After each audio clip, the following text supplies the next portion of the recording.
Mamlakatimizda biznes boshlash va uni yuritish jarayoniga kirishish kundan kunga osonlashmoqda.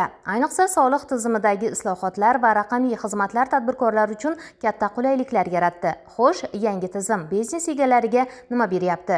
Hisobotlar topshirish, har xil nazorat organlari tomonidan kutilgan-kutilmagan tekshiruvlarni o'tkazish hali ham uchrayaptimi? Shu kabi savollarga javob topish va bu borada joriy etilayotgan yangiliklarni tushuntirish maqsadida Paxtachi tumanida tadbirkorlar bilan ochiq muloqot va amaliy seminar tashkil etildi. Uchrashuvda tumandagi tadbirkorlar, soha mutaxassislari va mutasaddi tashkilotlar rahbarlari jam bo'lishdi. Asosiy e'tibor Prezidentimizning soliq tizimini takomillashtirish va kichik biznesni qo'llab-quvvatlashga oid yangi farmonlariga qaratildi.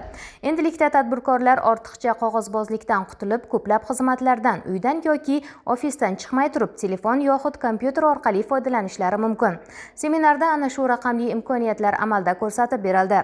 Tadbir shunchaki hisobot berish formatida emas, balki jonli bahs-munozara shaklida o'tdi.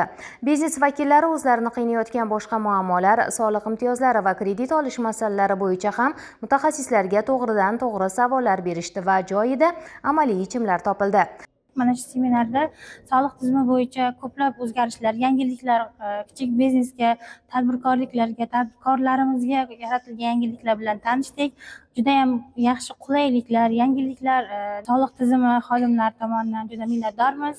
Bugun juda chiroyli qilib tushuntirish, qo'shimchalar nima qildi bizga. Hisobotlarning soddalashtirilganligi, ish o'rni bundan buyog'iga faoliyatimizda yana ham ko'proq shug'ullanishimizga, hisobotlarga ketadigan vaqt, ortiqcha vaqtimizni ham endi tadbirkorligimizni rivojlantirish uchun ketadigan vaqtga sarflaymiz ko'proq.